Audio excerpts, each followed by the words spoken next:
Hello, everybody, and welcome to Lightshare. It's been a long time, but I'm here with Dom and As Andre. as usual, I feel like that's part of our intro already. It's been a Yeah, long time. Yeah, it but always has. yeah, it's been a long time, but it feels like so short at the same time. It feels like yesterday. But anyway, we're back for more, and today we're gonna be taking a look at what could we talk about today. Let's see, anything really. Well, I'm first of down all, to. how has your guys' 2025 been You overall? can start. Yeah, I guess challenging would be like the year of the word, the word of the year for me. Um, in multiple fronts. So it has been quite I don't want to say difficult because that would be like overselling it. Like it's not actual challenges. Like there are people in the world that are worse. But I think mentally, like one of the things that we talk about the most, like mental health and mental fortitude and like mentality in general. And I feel like I was quite challenged this past year with a lot of different things that were. It's almost as if like you train your whole life for one kind of challenge, and then as soon as a different kind appears, it's almost as if you're a beginner again. So I faced stuff that I haven't faced before, and that was what made it challenging. Like having to deal with problems that you were not anticipating. Here I am. I got through it all, but I think that's how 2025 went. Nice, man. Yeah, I'm glad you brought up the mental health aspects because, I mean, usually we talk about pushing through challenges and never giving up and you got to toughen it out. But I think the mental aspect of it is also important for your overall health because if you can't control your mind, then everything else just kind of falls apart. And that's kind of what happened to me last year. Beginning of the year went pretty smooth. And then towards the end of the year, it just I fell into a deep dark pit in December, and my mental health was trash completely. I think I was like mostly chronically on social media, which is I think something we'll kind of talk about a bit later. How that negativity online kind of infiltrated my headspace, and it caused me to be more cynical. I didn't paint for like 3 months because I suffered like a few medical issues with like my back and like you know digestive issues because of all the stress and anxiety that kind of built up over time and I didn't really like manage it that well. I was just kind of like pushing through the work and not taking a whole lot of time to rest. So it destroyed my mental health and gave me physical problems. So yeah, we'll talk about that a bit later. But so far, 2026 has been really smooth, and I hope it stays that way towards the end of the year too. Not anything too crazy. But yeah, that's my story. I'm glad to hear you guys are doing better. Yeah, this sounds like me a couple of years ago. My 2025 has been absolutely a ride of both tough lessons, humbling. Um, it's a really humbling journey, and felt like homecoming. I don't know, like I'm finally. I feel blessed. There's no other way to put it better. That's how I felt. So, no matter how bad things look, I don't know. For some reason, I can only hope for the best to come. And this year, I really resonate with what you guys are saying about this year. I've heard it from many people also in my family, and it's a general vibe. But I feel like it's also a recurring pattern that we have every day, every year. Every time a year wraps up, we're like, yeah, this next one is gonna be so much better. You'll see, and it's true, but it doesn't come for free. It also comes with challenges and stuff, and it's in the nature of growth. You have to earn them. So yeah, um, building on the thing you just said, Dom, about mental health and all that stuff, it's part of it actually. The challenges thing that we usually talk about, it doesn't come without the mental health aspects. It doesn't come without taming your mind first, because that's what enables you to overcome them in the first place. Yeah, it's like a pack. You can't have one without the other. So yeah. Yeah, and there's also like seasons we go through as well. Like there's time for work and there's time for rest and everything else in between. This was something that I kind of had to learn over the years. Life's not all just about work. You have to use some leisure time as well to rebuild mind. Sometimes it's okay to just do nothing for a little while and then get back on your feet and go at it again. So just something to keep in mind Also, just to like maintain it. when you fall out of balance, I guess like that's when things kind of have a tendency to get worse. For me in particular, what happened is that because one of the areas of my life was kind of shitty, I ended up kind of like getting overinvested on other areas. And then this overinvestment led to more issues, if that makes sense.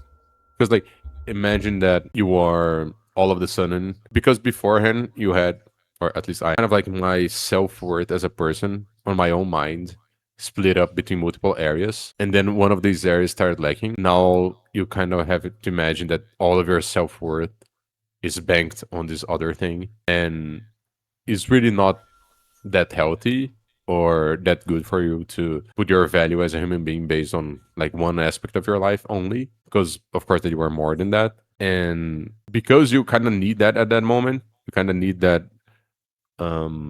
self-assurance of having something that you're good at to compensate for the bad areas, for the bad moments on other things. You don't realize it in the moment.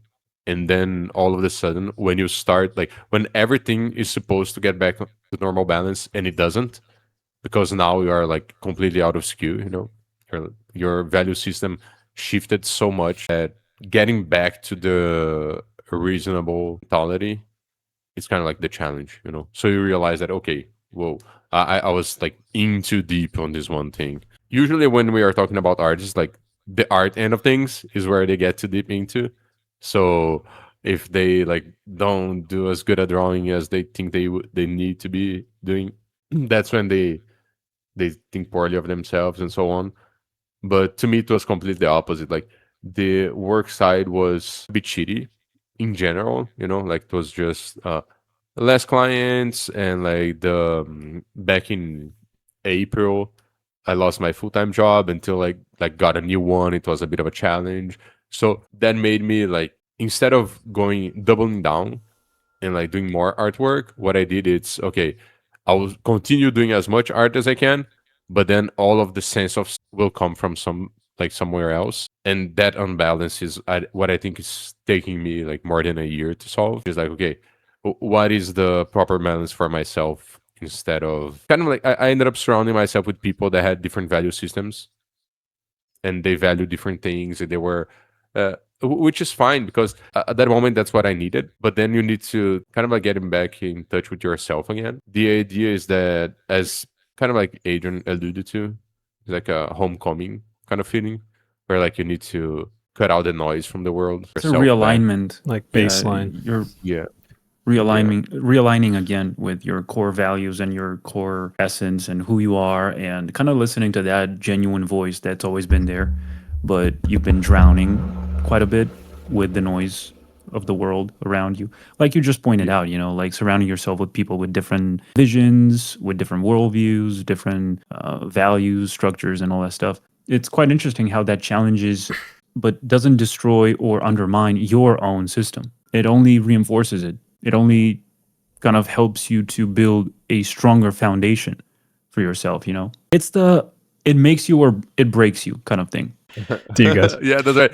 It's just saying, like, it's the idea that it's what Dom said, you need rest sometimes, right? You need to, but I feel like there's moments when you are taking in stuff from the world, and there are moments when you are putting out stuff to the world. And when you are like very quiet and just taking in stuff, at some point you need to filter things out, understand from the stuff that is coming in, what is actually worthwhile for myself, Definitely.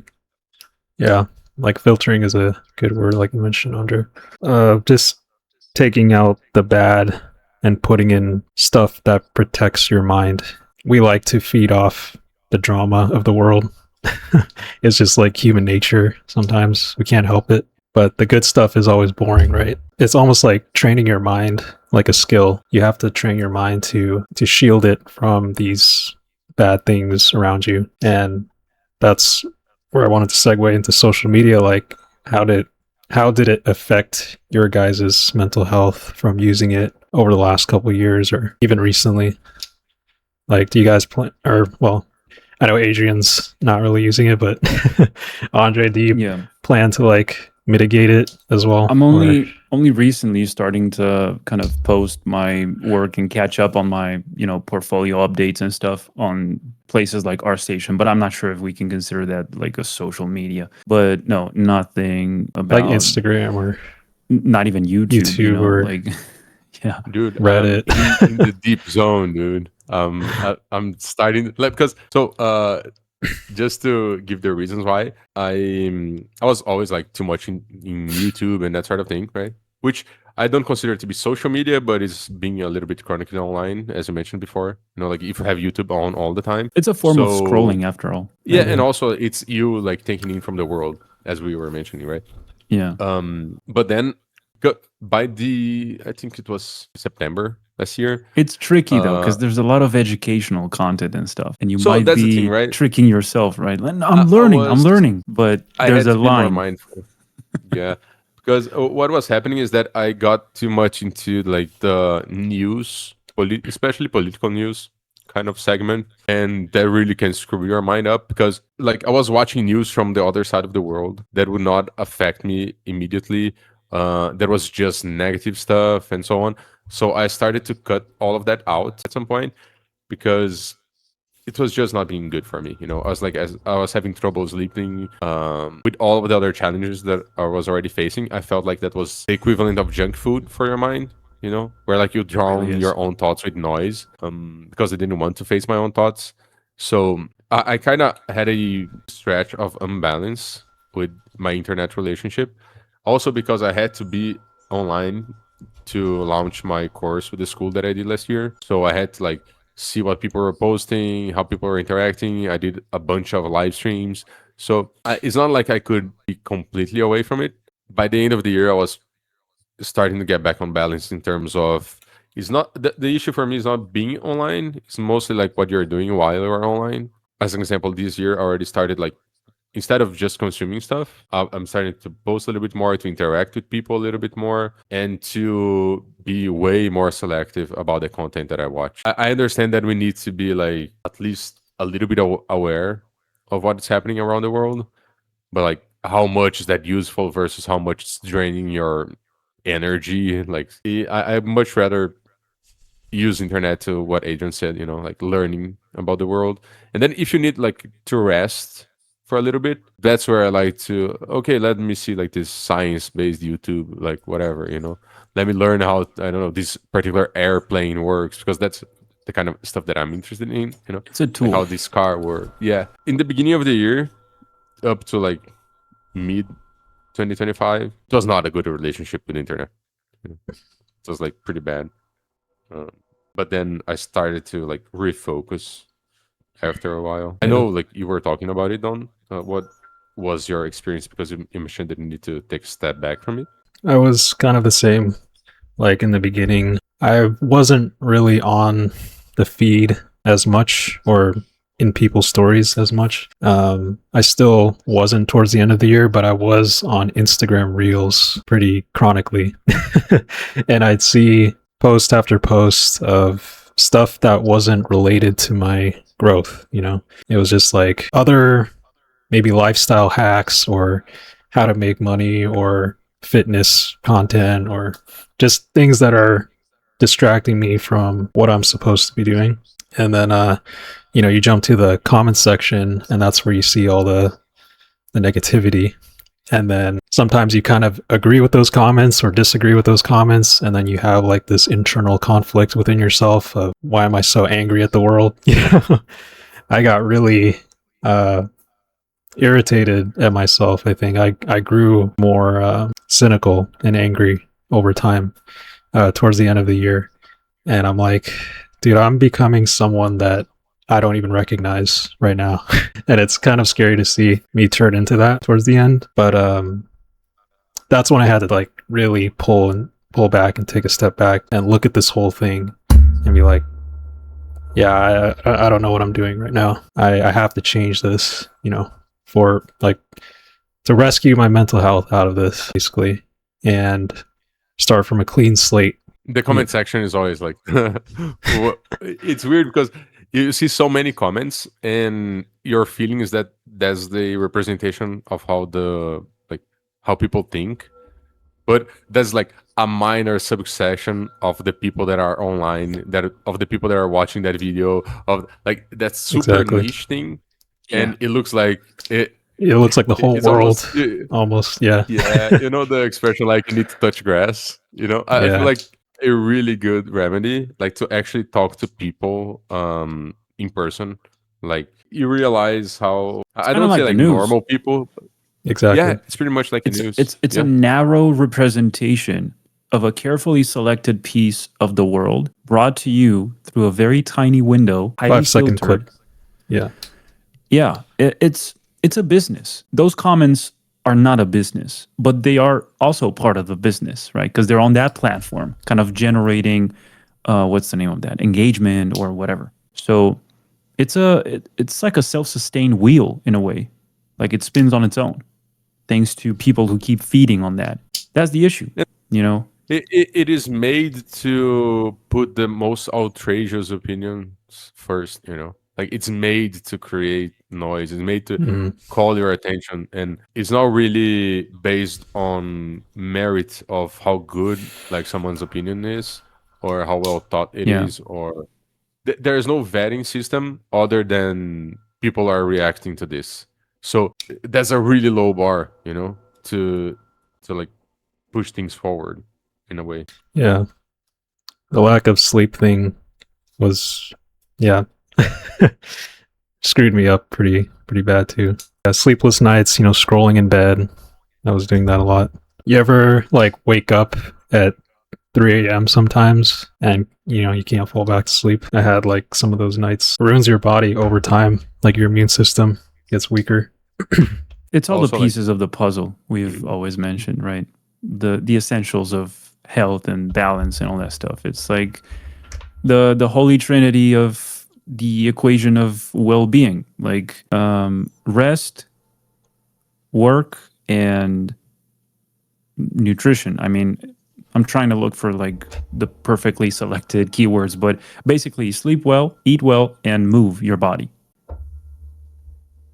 With no challenge, you begin to slowly rot away both your body and your mind. And that's why reading is so different from watching a movie. There's like a ton of science behind that for those of you guys in the audience, especially who love the hows and the exactly how things work and the mechanical aspects of it. Just like me, I'm I'm really curious about not only why this happens, but also I want to see how it happens, in the body, in the universe, everywhere. I want to know how exactly. So, where was I going with this? The growth equation, right? With no resistance, there's no incentive to keep moving, to keep improving, to keep growing, to keep learning, to keep doing anything. Because if you're spoon fed all that stuff all the time, you don't find reasons anymore to move yourself, for example, which is, I don't know, it all ties together in a way, like in this comfort bubble that we see in the world. Everything's gravitating towards having things easier, quicker, the quick fix culture and all that stuff. It's like overnight result. And it's not natural to me. And it's not necessarily something that I believe we crave necessarily. It's just something that becomes highly convenient at a very specific time. And then the lack of boundaries that you've been defining unconsciously due to your lack of self-awareness or practicing this mindfulness thing where you try to pay attention to everything and try to understand yourself and the ones around you and all that stuff. Due to a lack of I that, think it's you like a fall for that practice. trap. Yeah, mindfulness. Because it's something that you build up as well, having falling out of it and understanding what it takes to like get back to it. It's almost as if you're starting over, but you already know the path, like Yeah.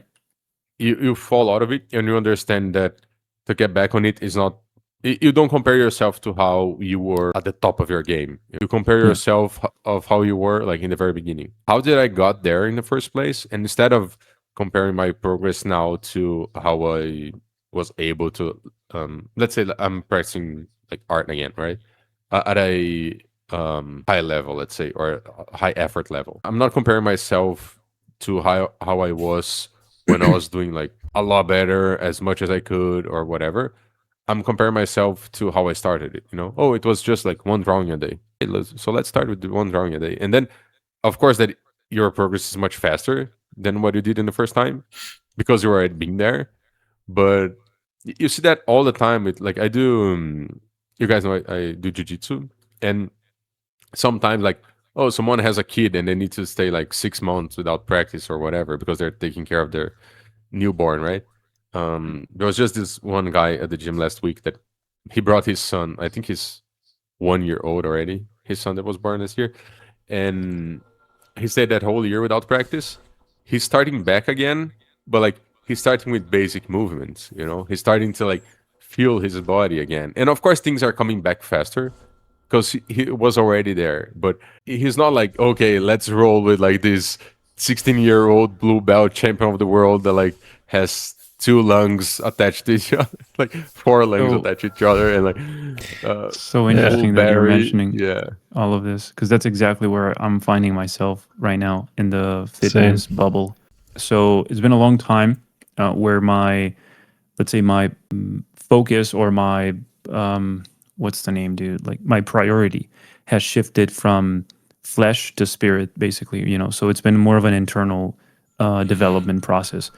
But that's where I'm finally it's like a dance, you bounce back and forth between these realms. And when I come back to those exercises, approaching it as if, thankfully, that guy didn't do it, right? He didn't just go to, full steam into it once again, unprepared, because that's what I did like around, I don't know, 10 years ago at this point, actually, when I didn't accept that barrier.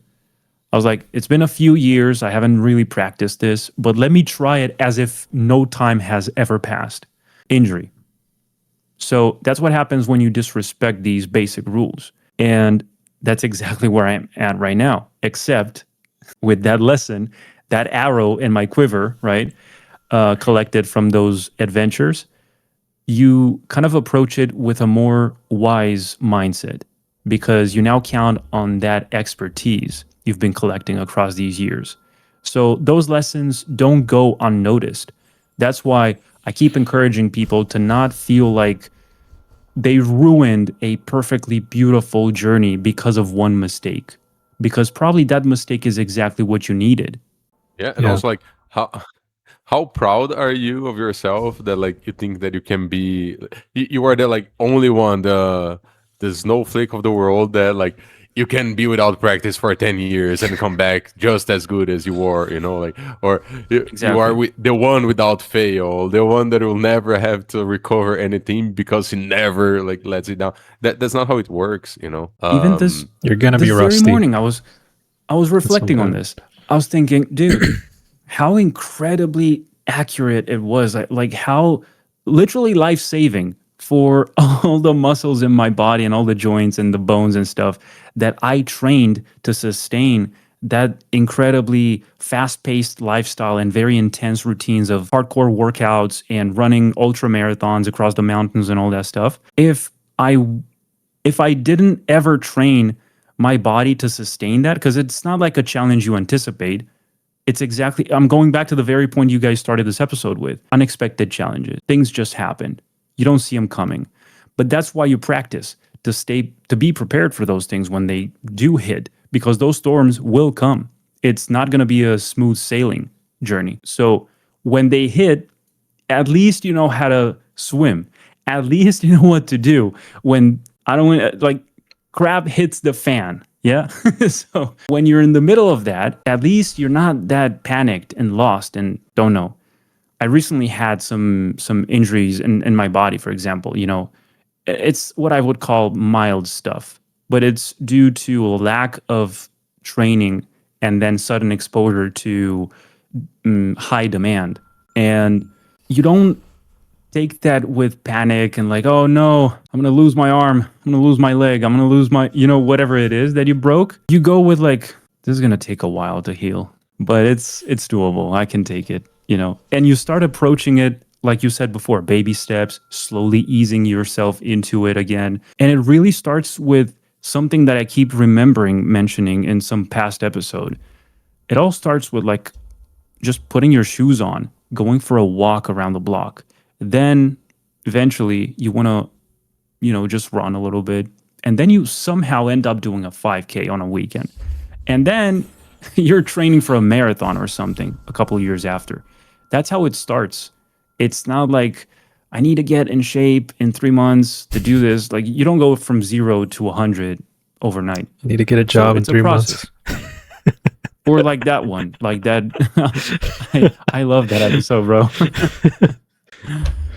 So yeah, I think in this day and age, people want fast results, but less work, And I don't blame them.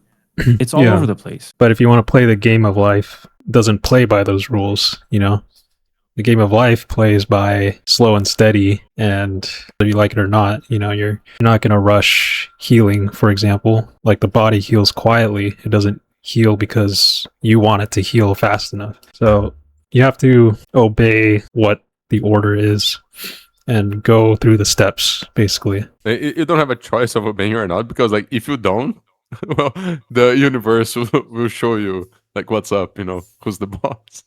You will get injured, you will like burn out, you will have a negative effect.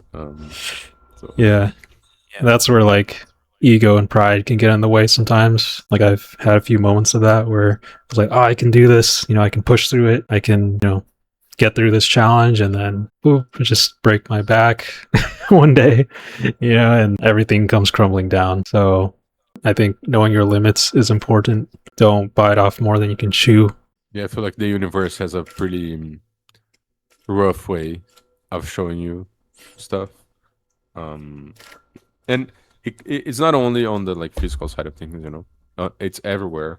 You will fall off your horse. It's just almost a self-balancing system.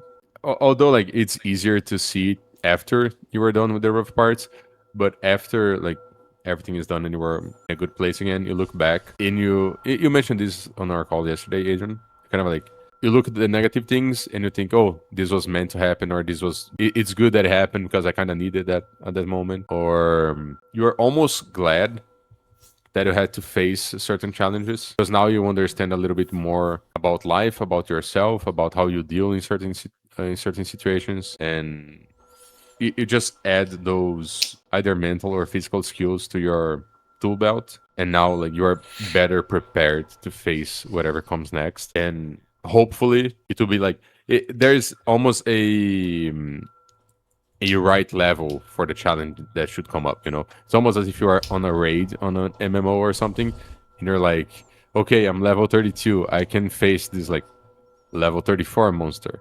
But then sometimes comes like a level 50 that you need to die like 5 times to before you figure out how to beat him. But there's that sweet spot, where it's challenging enough that you're actually having to try, but it's not like breaking your back, as an example.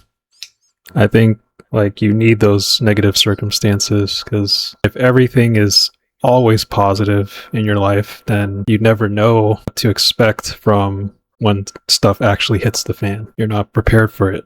So those negative circumstances prepare you for those hard moments that you need to face. And people who avoid the difficulty think they kind of remain in this naivety, Peter Pan kind of world where everything has to be all peachy, but roads aren't always going to be smooth. That's the same with like everyone's journey. Rarely are. I don't think anyone's road is actually smooth, even if like people think that someone who's, I don't know, spoiled or have means is like has an easy life, but they just face different issues, different pressures. I don't think the mind of a human the mind of a human being is not supposed to, like, you can't live without any challenges. I can't fault anyone for being rich sometimes, because people say rich people shouldn't deserve being rich. But like they also go through issues of, you know, substance abuse or I don't know, suicidal thoughts because it's a lot, you know. Different issues, bro. Yeah. It's just Yeah. different issues, but it doesn't mean they have it easier or you have it harder or whatever. Yeah. I guess some people might feel compelled to objectify this somehow. And by objectify, I don't mean turning it into an object, but like turning it into an objective way of looking at things. Like, no, there's an objective way to measure how hard it is for this guy and for how hard it is for this guy. So we go from survival level kind of threats, right, to first world problems.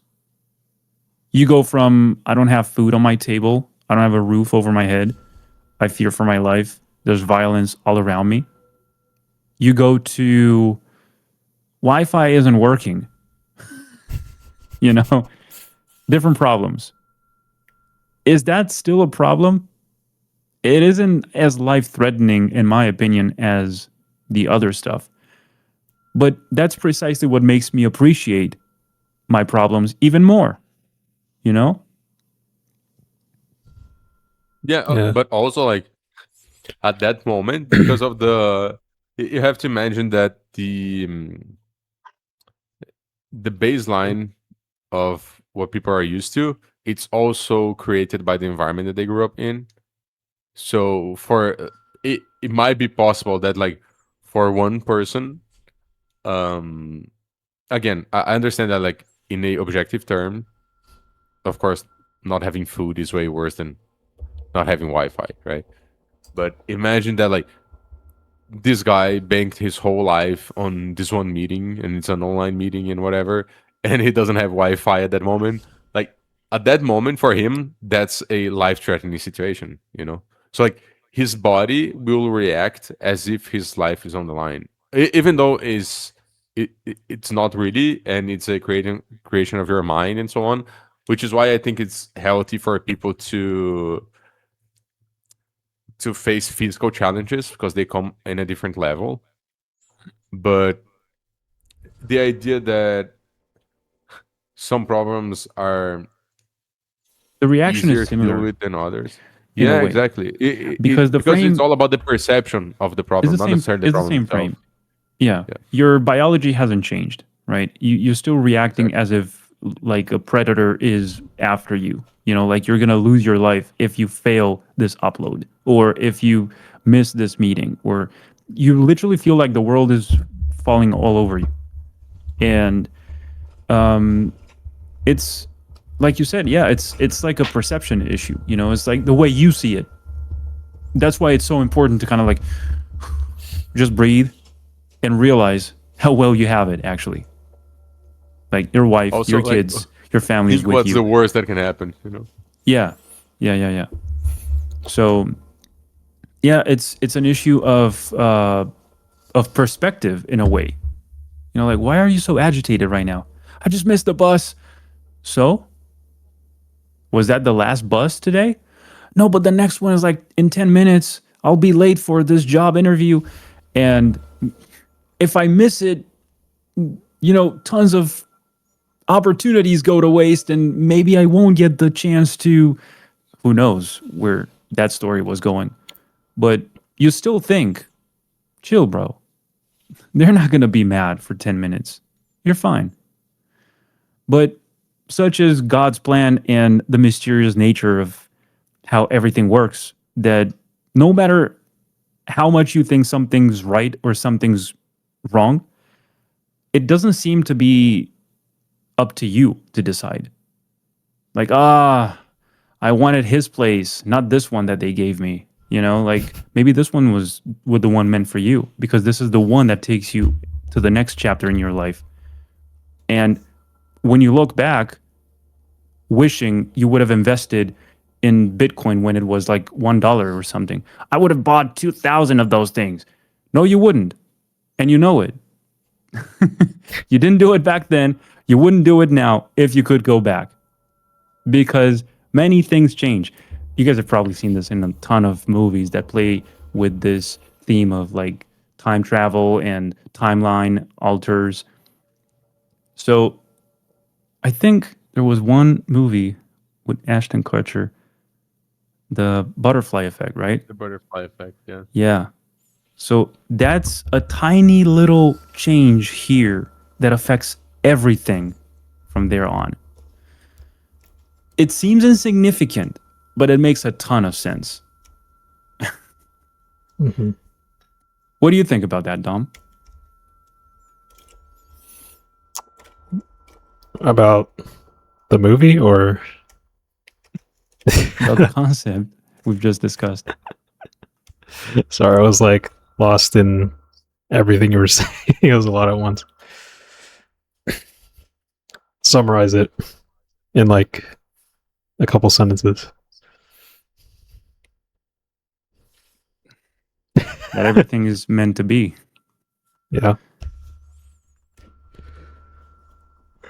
I mean, I agree what you guys were saying about that. Yeah, I think you have also no other way of thinking of it, because the movies are cool, but at the same time you can't really go back. So Yeah. it's just a thought exercise, and you're kind of just reflecting on situations to make sure that if they come up again, like, you will be sure of what you want to do. And turns out that even if they do come back again, you will probably not know exactly what to do. It's just the nature of wanting to be prepared, of not facing the unknown quite as much. But it's pretty complex also, though, because maybe the same situation will come to happen to you again in the future. But Yeah. I don't know, something that you were so hungry for in the past. And now you finally have a ton of that stuff right in It's front too of you. oversaturated. You no longer at that want it, point. you know? Because your perception has shifted. Your perception of value of things that mean something to you has entirely changed. So maybe you were more after, I don't know, like some physical wealth kind of thing. Don't know. I'm thinking of some objects, cars, sports cars, consoles, tech, something like that, you know? And you just don't have the money to buy that, but you love that stuff. Well, in the future, you get a ton of money somehow, and you no longer care about that stuff. Suddenly, you turn to everything that can be bought with money. You become a man of family, you care about your children, you care about everyone who matters to you, not objects, right? That's what I'm saying. Like, things will revisit you at some point, as if this was like a test to just see if you've learned something. Kind of Which is reminds why me of I'm saying, the like, there's no not struggle, because, like, you always want the Yeah. thing that you don't have at the moment. That's the thing. it reminded me of the Mike Tyson thing with his belts. The belts. I was just thinking about that. Yeah.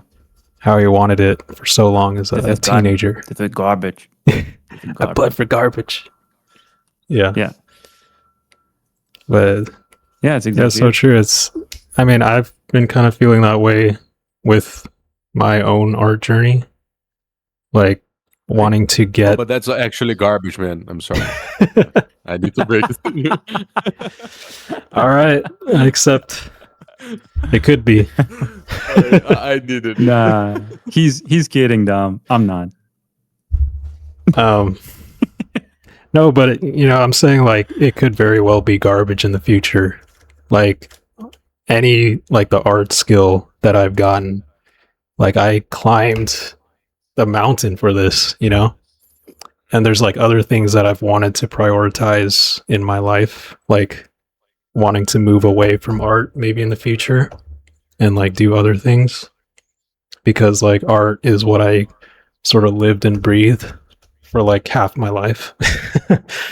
So I think like, if I ever do have a family someday, I think I'd want to like prioritize that, or prioritize my faith more than like chasing more external success with my art, maybe. I don't know, but it's different for everybody, to- right? Like, to impress others or yeah, to impress even yourself. It's like you get to a point where you have nothing left to prove. yeah. It's like you got this job, you got these skills, you got the money, you got what you wanted to buy. Now what? You know? It's Yeah. like now you can help people. Like that's also something that's beneficial. And yeah, it just depends what you want to do with your gifts and your time. So Also, the idea that it's because it's kind of there's this idea that you see around a lot that it's somewhat constant. Your priorities, you know, they but they're constantly changing. Actually, like at one moment in your life, the art might be a priority, and another moment it might be 10% of your life, might be 0% of your life, and then I don't know, 30 years down the road, it might be a priority again. It's really not a like you don't make this decision when you are 20 and you have to carry it for the rest of your life forever. Because I always like to think of it in one way, which is imagine that it takes you about like 10 years to become a master at something. Okay, if you are really dedicated to it and you are like really putting your mind to it and so on, and imagine that like you were starting late in your life. Okay, so you start practicing it, I don't know, at the age of 30.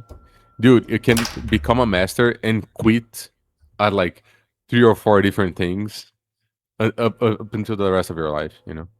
So are you really going to assume that you need to dedicate the same amount for the same things forever, or are you going to picture a life for yourself that you actually want to live and experiment with different things and dedicate more time? As an example, you mentioned family, right?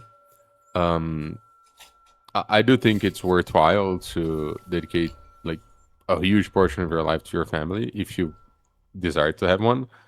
And part of the time dedicated to that, it's time that you're not putting into anything else, you know. You're not like becoming a better artist in that time, at least not in yeah, a straightforward manner, you know. It might be like a side effect of it. It might like put more Exactly. perspective in your life, and then like your art You becomes never deeper and know. so on. yeah, But yeah, but I mean, you are not actively doing that just because of the art side of things. Yeah. So to think that But because you don't know, right? So you're just going with what feels right, which is it's like an act of faith, which emulates the journey in maybe art could take a back seat permanently. No, I Yeah. mean, your goal is clear. You want this, but Yeah. somehow it feels better at this moment, following on your example, Andre, to focus on your family. And somehow, in focusing on your family, you find lessons that help you push and boost your art stuff somehow. You see how it just it feeds itself like and also like it might be that the lessons that you learned doing art were not actually like you look back when you were 80 or something, and it was useful because you learned how to put effort into something instead of like it's not, maybe you're not even an artist anymore and don't care for it anymore or could give a fuck about it anymore, but on the thing that you were doing at that moment, you learn how to become someone who puts effort into things, you know. You learn how to become someone who Yeah. has high standards, and now you have high standards for everything that you do other than that, right? So it's a matter of you take the skills that are useful, and then you leave what you don't feel that is a part of you anymore, right? I was talking with a old neighbor. I think he's like maybe 10 years older than I am, and we bumped each other in the supermarket. And he was a Olympic champion of judo. I think when he was like 20 or something, or at least medalist. Or I don't know if it was like gold medalist or silver or whatever. I know he was like pretty freaking good, right? And he's a little bit out of shape right now, and he stopped practicing a long time ago. I think he's on his 40s or almost 50s, and you can see that the willpower and the dedication that he put into what he used to do, which was his sport, carried over onto his like business side right now, or his family side, or it, he hasn't lost that spark that which was what was important about that journey. It's not the skill of knowing how to like thumb people over that is important. It's the person that he had to become in order to develop that skill, and how that person can put that skill set in practice on all areas of his or her life. The discipline, the fortitude. Yeah. all It's that what we stuff. picked up on so many years ago, right? And I've been saying this and writing about it so many times, even before this kind of stuff we're talking about now. But it's a conclusion you arrived at. You come to that point where you realize, hey, what I do here affects the rest of my life. When I improve my, don't know, my discipline in the gym, I also affect my relationships and my job and my diet and my. Suddenly, it's like everything else you do. Mm, you know, I like this quote that says, "How you do anything is how you do everything." It summarizes that perfectly. It means that it doesn't matter if you're on vacation. It doesn't matter if you're at a hotel. It doesn't matter if you're at someone else's place. You still make your bed. You still wash the dishes. You still take out the trash. You still do all the things that you're not supposed to do or not expected to do because you don't have to. You're not required to. But you just do it because of momentum, because that's who you are. It's your identity, your brand, it's you. And that's how you end up with the story that I keep remembering from my cousin, for example. He says, "Dude, when my grandma comes over, she still wakes up early. She still makes breakfast for all the family. And she doesn't have to, you know? She's on vacation. But it's just the routine, the discipline, the momentum. It's years of burning that into who you are. That's why it's hard to quit. But that's the thing. These things take time to form, but they also take time to go away. It's not like you suddenly lose all your muscle mass over a one weekend of not working out, right? It's going to take some days, weeks, months, but at a consistent pace. You have to be consistent. So you see, you have to be consistent on your way down to lose all of that. You also have to be consistent on your way up to gain all of that.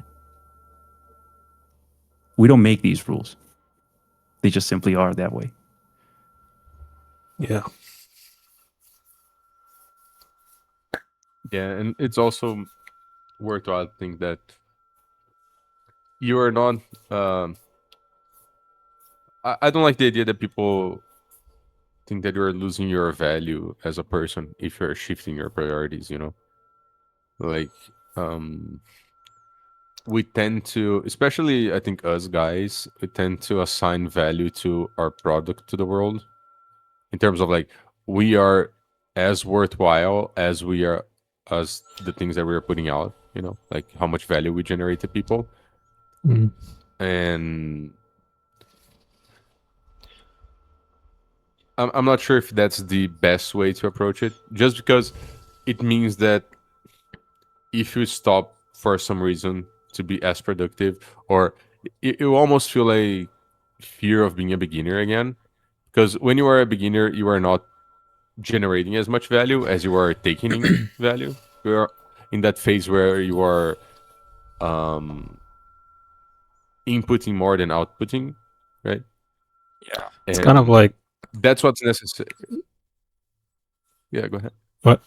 I was just saying, like, it's kind of like a musician changing his style or something, like he wants to experiment or, do something a little bit different that might not be as usual. But people will look at that and assign it to him being like a has-been, or he's not relevant anymore because he decided he wanted to do this thing. Yeah, go ahead. It was like kind of the same thing with art, shifting priorities, or Yeah, but exactly, but that's exactly the same thing as expecting someone to go through their entire life without changing. yeah, It's unrealistic. Is I would say that it's not even healthy. If I meet you when you are in your 20s, and then I meet you 10 years later, like in your 30s, and you're still the same person with the same priorities, the same lifestyle, the like, same look, everything. Like if we were, yeah, you are doing the exact same thing on the weekends, and like uh, we we have the tendency to be negative towards change, while at the same time, if nothing changes, that's actually negative. So yeah, it's a bit we of a contradiction. we got to go back to 2020, guys. Like this new appearance is not it. We can. Fortunately, we built this time machine called Lightshare, and you can just go to the first videos and see for yourself. Those guys you see in those videos are definitely not the same guys you're listening to right now. So Yeah, there's quite a it's lot kind of of crazy how. difference. I mean, yeah, normally you'd see like other people kind of remain how they always were, and they keep their audience and everything, and they keep the followers and the views pretty steady.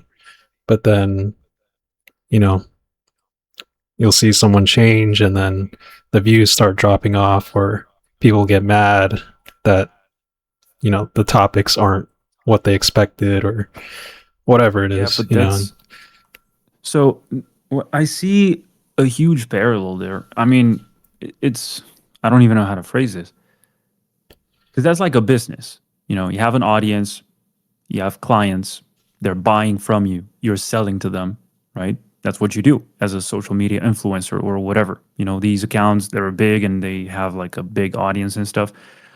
It's like Nike decides to stop making sportswear or whatever, and they decide to invest in, don't know, tech of some kind, or they decide to make wood houses. I don't know, like something crazy, right? Like yeah. Of course, people are gonna be like, "Hey, what's going on here? I'm leaving." Yeah, I So mean, it's not the same as seeing a person yeah, personally. change lifestyle, Mhm. change core values, and morph their vision of the world, their worldviews, and all that stuff. Yeah, like a brand is different than people, right? Yeah, Um, yeah, you nailed it. A brand, exactly.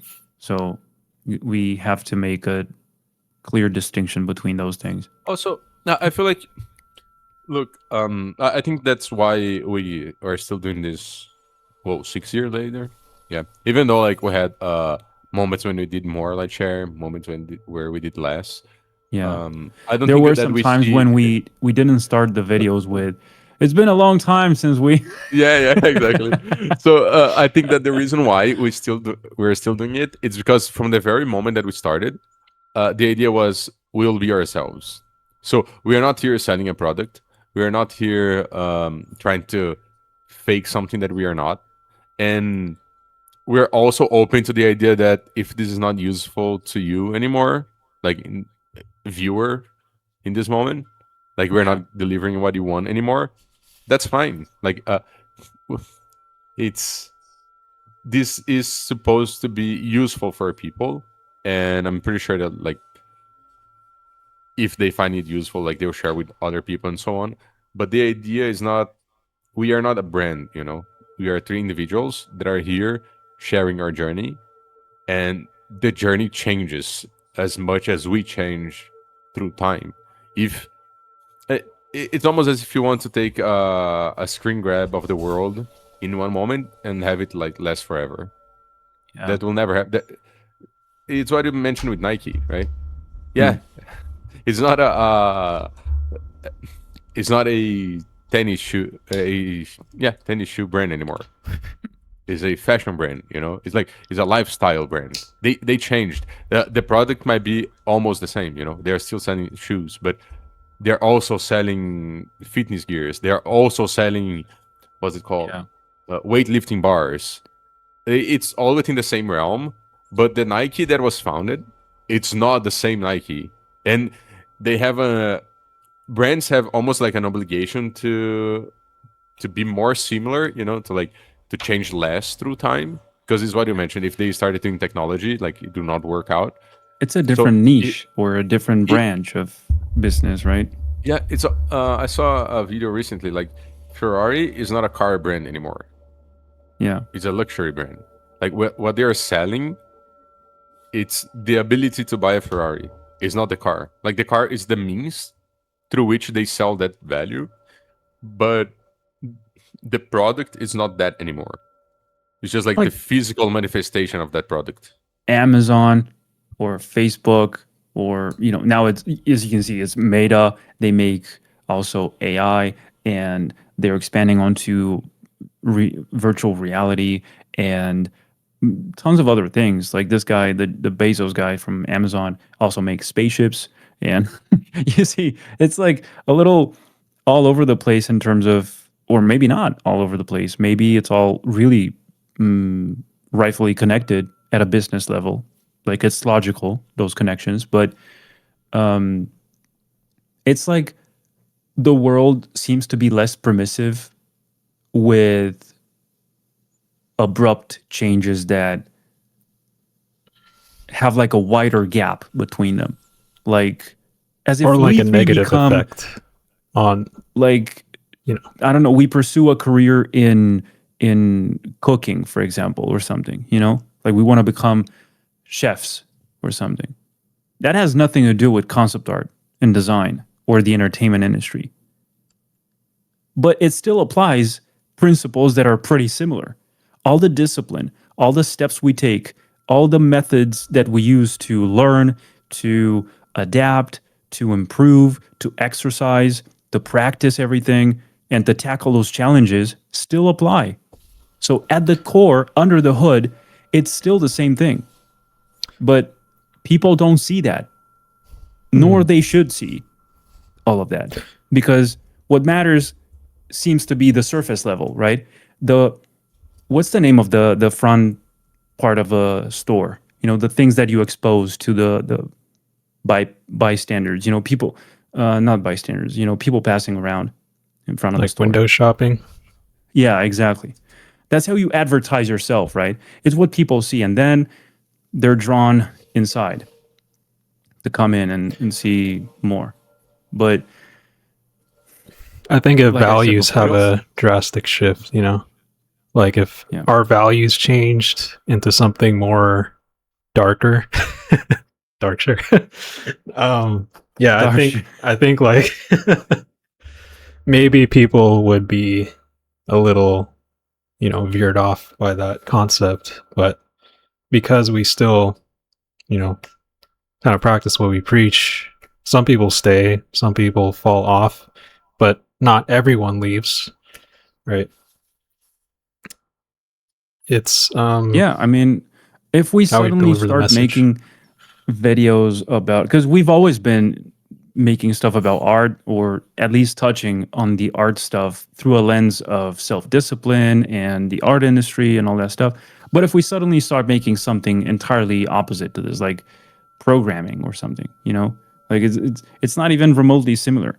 It's math-oriented tech. What would actually drive people away? A business podcast. Because those two crowds are so different, Yeah. Guys, with this investment, you can get rich over the weekend in just 2 steps. Like, I'm here with Dom and Andre, and today we're going to see how you can invest as little as $5 and get $1 million by Monday. I think nothing would destroy it faster than doing that. Making a business model. It's what you mentioned, Don, because it's the value system, right? Because if let's use both examples, the becoming a chef and becoming a business oriented YouTuber, right? The becoming a chef thing, culinary is kind of like an art as well. So Yeah. you're developing a skill, you're developing taste. You have to like make this plate beautiful. There is It's really some creative form. too. It's creative, and you also like you have fundamentals that you need to learn, and then Yeah. you are creative on top of those, and you have like basic plays that you want to learn, that the recipes are there, and then within the recipes you experiment with the quantities and so on, which is like I could be describing concept art right now with the same words, you know.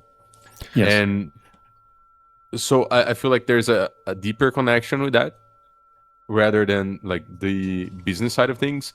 In order for you to find the creative side of that, you would need to go a lot deeper. And the fact that you are valuing all of the sudden, let's say, profit instead of personal fulfillment or creativity or skill learning or whatever, that I think that's the aspect that would drive people away, not necessarily that the fact that you changed subject matters, you know, that you change whatever it is that you're doing. And you see that all of the time with streamers, you know, those video game streamers. If the guy is like really, Oh really yeah, good, yeah. like they will play whatever game, you know, It doesn't matter. and they will be entertaining and people are there for them. And if they develop their brand because of who they are, it tends to the crowds tends to stick better if they change the games that they're playing. And if they build the brand on like I'm really good at this one particular game, as soon as One that game, game yeah. falls out of relevance, then they are heavily heated by that, you know. I have two like pretty good examples in my head. I'll not like mention their names because I don't think it's like necessary to expose people this way. But there is a YouTuber there that I used to follow when he was playing League of Legends, Which and is at the called height of I good Wow, one, we tried. gotta know. Gotta know this. I'll tell Yeah, you yeah, go afterwards. on. But It's fine. when League of Legends was at its high popularity, Hmm. he was posting videos like 2 times a day, like once every day, and he was probably like having a huge career out of it, going to events, going to conventions, and so on. And of course, that now League of Legends not as popular as it was, even though it's still very popular. He's posting like once every I don't know 4 months, 5 months, and I remember every time that I watch one of his like recent videos, I look through the other YouTubers that were surrounding that universe, you know, that I remember watching when I was a teenager, and almost all of them like last video 6 years ago, last video 7 years ago, and so on. And this is like one route, which is you are banking on the success of the product that you are selling, and the other route is like a guy that plays indie games that I follow. And this one I can mention the name. He's Northern Lion. He does like a Oh, I bunch of think I different know. games. Yeah. Yeah, I've seen he's this stuff. very well known for Binding of Isaac and that sort of thing. Yeah. But he's a very entertaining guy, right? And he can talk about anything, and it's super cool to watch his videos just because of his rants. But because what he's selling is like the rant itself, and the video game performance is just a side thing, he can play whatever it is that he wants. And of course, that he has his niche, you know, like indie games and so on. But at the same time, you are not there because of the game. So your audience, it's more loyal to who you are as an individual. Exactly. Yeah, I can think of a bunch of names of that kind that people follow you because of you, not because of the tool you use. It's like following an artist because he uses VR. And as soon as the guy starts digital painting in like normal, you know, like a Wacom tablet or something, it's over. Yeah. Or they Everyone drops. follow you because of Or your, like we said, your or they values. draw Yeah. anime or something, and then they suddenly switch to this more don't know, realistic style or something. I don't like him anymore. Or You know, vice Yeah. that's a versa. very real thing because like Yeah. I created my following based on traditional sketches. I think that was like what I posted for maybe years and years. And to this day, a traditional sketch will get more engagement than a like 3D render or a painting or whatever it is. And um, if I I've, let that dictate what I post, like that would be a shame. But yeah, it is a real thing. I Yeah. felt that too when I was doing the Blue November stuff, and I switched the Journey to the East part 2. A lot of people was like, "What? Dude, it's What not is this?" red. Yeah, it's not It's not blue. It's orange not. and red, man. Yeah. So that kind of opened my eyes to things that you kind of have to do what's right for you, even if it rustles a few feathers, because you want to make yourself at peace and happy as well.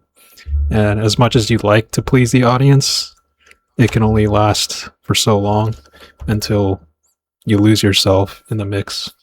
And, you end up not creating content anymore because you chose to please the audience only. And I think that's a very dangerous trap a lot of people get into. Like they'll only curate You for end up, that yeah. and do it for the views and stuff. But they, That's a very quick pathway to like depression. creative bankruptcy. Yeah. Yeah. I've seen so many people go that route though. Like it doesn't end well, mentally speaking. So yeah, stay true to yourself. Even if we're not getting the most views on Lightshare, I still think that like what we're doing is fulfilling us, and it might fulfill some people out there too, but ultimately I think like this is how we've been able to still make videos until today, Otherwise we probably would have quit like 3 years ago or something like that.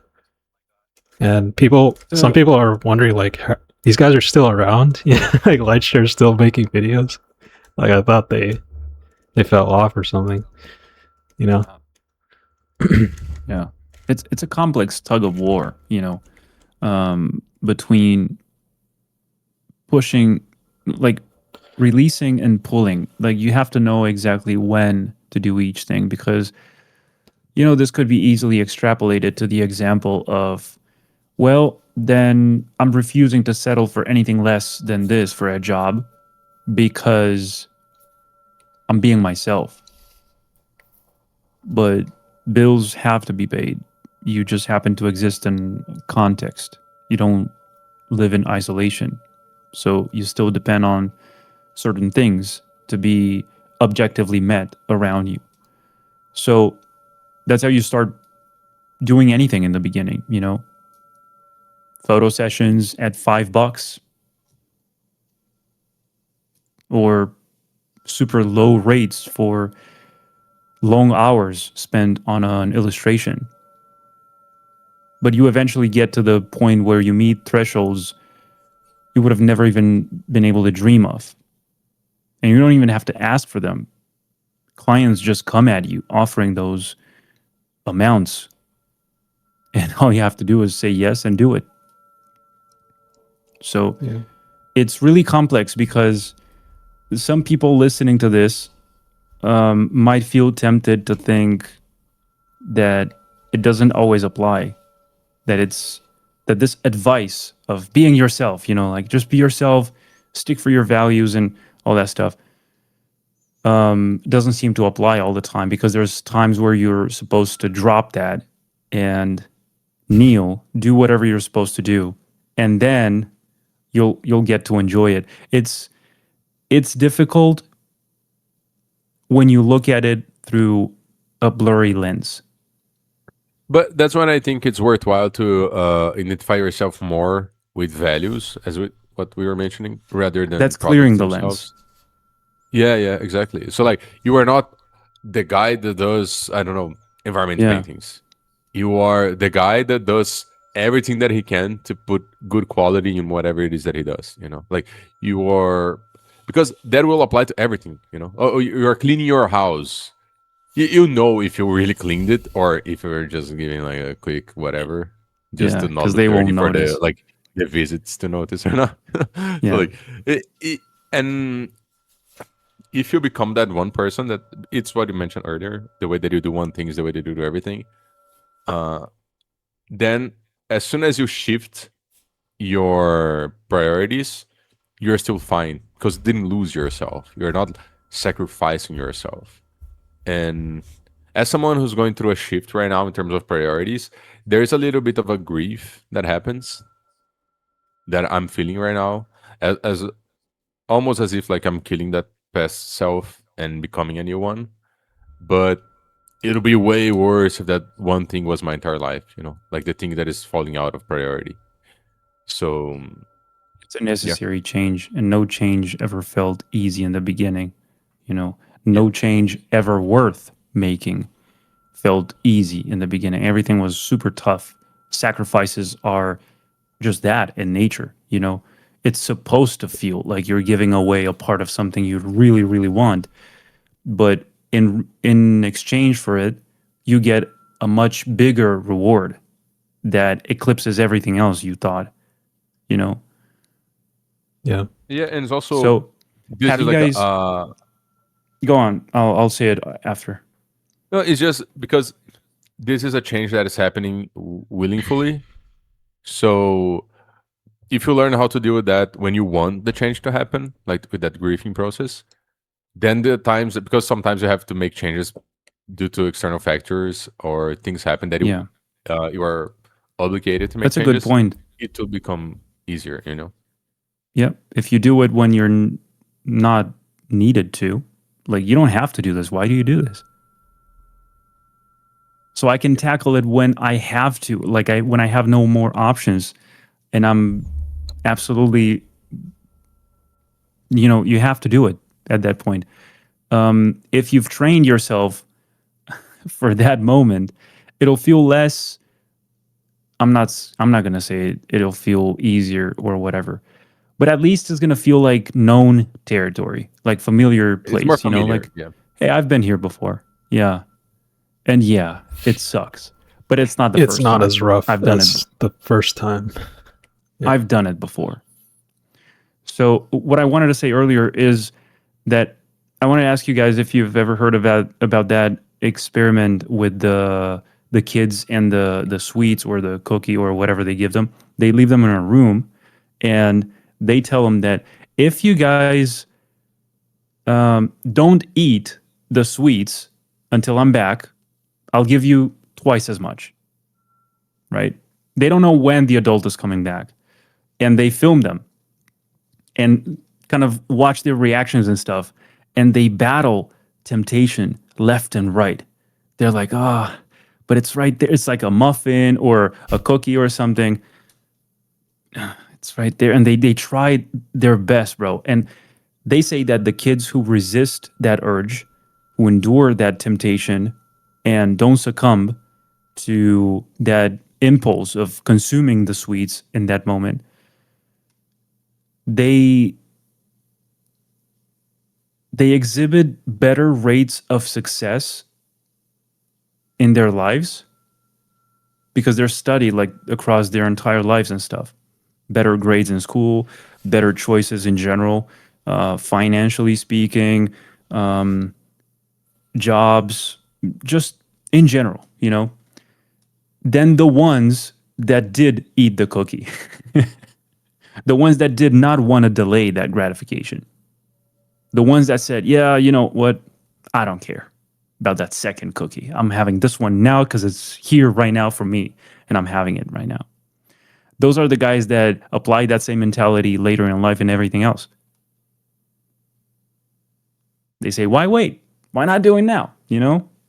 Life's short. I might as well just enjoy it. And then you end up with the consequence of that. It's not about suffering with no purpose. It's not about depriving yourself of your birthright for no reason. It's about priorities, like we've said before. Yeah. Yeah. Priorities and a hierarchical structure of values which kind of circles back to what Andre started talking about. It's a set of values that you establish for yourself. And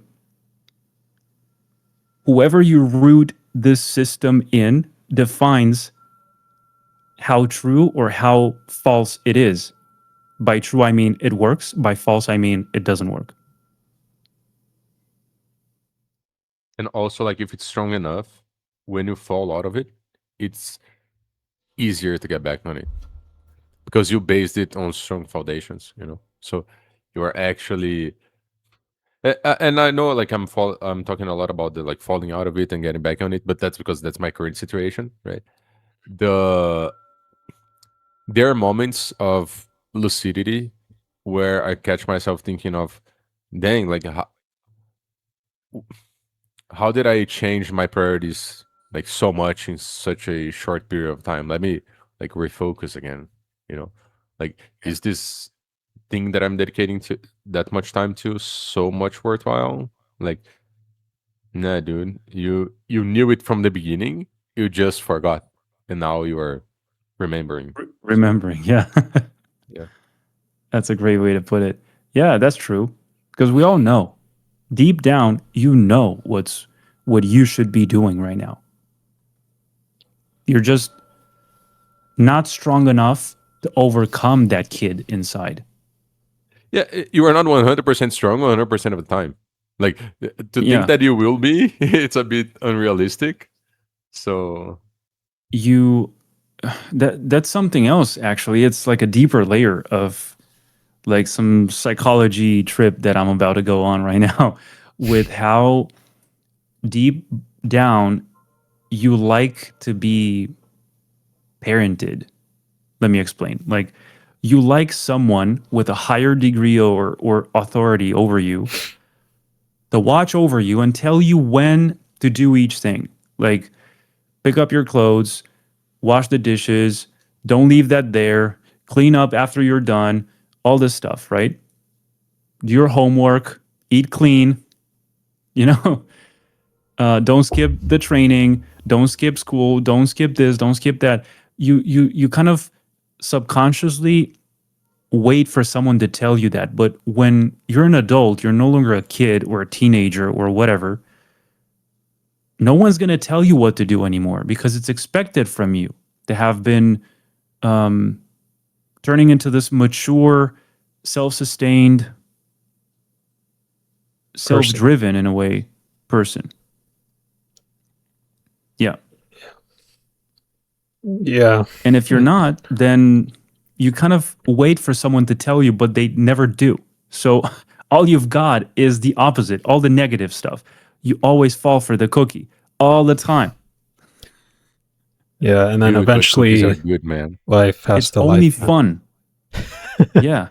Life lifes you eventually. Mhm. That's I mean- actually a good expression. I never heard it.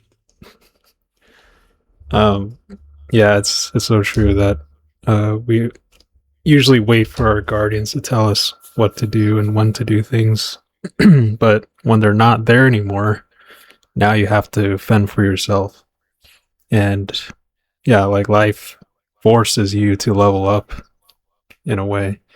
Either you just let life kind of carry you like a river in a stream, or you push back against the current and then build yourself better, stronger, more It's resilient. tough.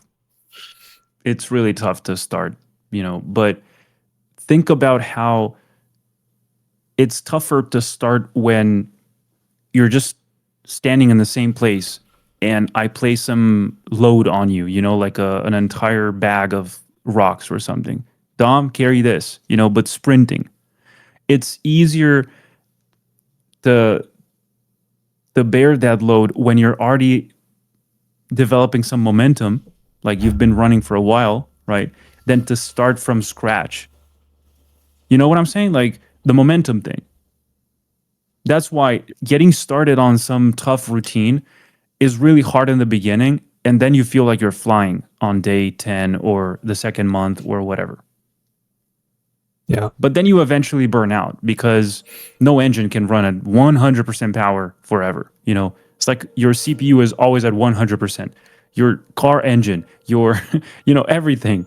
You can't sprint forever. You can't breathe in forever. You eventually have to compensate. You breathe out, you breathe in again. All these cycles we've been talking about, right? The sleep cycles, everything seems to obey the same rules. It's just different proportions. Fasting, feasting, having fun, doing homework, boring stuff, fun stuff. It's a constant dance. It's always a cause and effect. When one thing happens, another opposite happens. Like, it's just how it goes, you know. Same thing with art. Balance. Yeah. You can't just do all fundamentals and then expect to have style. You know, you should experiment with style too and have fundamentals. Otherwise, you'll be too or rigid. Flashy. Yeah. Or flashy images all the time. Or too flashy, yeah. Then you have no structure. So it's like you gotta have both. Balance. I think we've crossed I guess. an hour 40 maybe, or maybe 2. Well, if people are still here, They'll always be here. Don't worry. yeah, I guess it's a good insight on how the year was and where is our mindset right now for this upcoming year. This year will be good. I just know it for all of us and for you guys watching. I'm sure 2026 will be good. And also let us know on the comments, like, how was your 2025 and what are the lessons that you're carrying to 2026? Yeah. Yeah. We'll be in the comment section. Definitely. Let us know. That being said, Thank you guys for watching. Yeah. Yep. Thank you Wrapping guys. up. Thank you so much, guys. Hope to see you next time. Until then, take care and see you soon. Yeah. That's it.